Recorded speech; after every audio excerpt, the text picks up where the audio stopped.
Inanunsyo na kung kailan ipapalabas ang live-action adaptation ng hit anime na Ghost Fighter o Yu Yu Hakusho.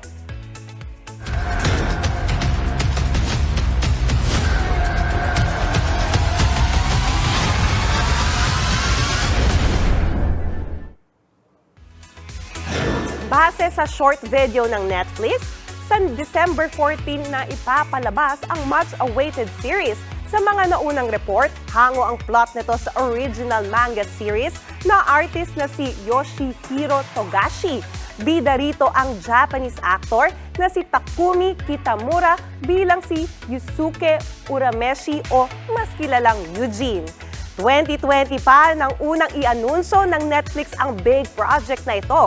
Dekada 90 nang unang mapanood sa Pilipinas ang tagalized version ng Ghost Fighter. Mga kapatid, Jania Lipon po, laging maging updated sa latest sa entertainment and lifestyle para maging una sa balitaan. Bisitahin at mag-subscribe na sa social media pages ng News 5.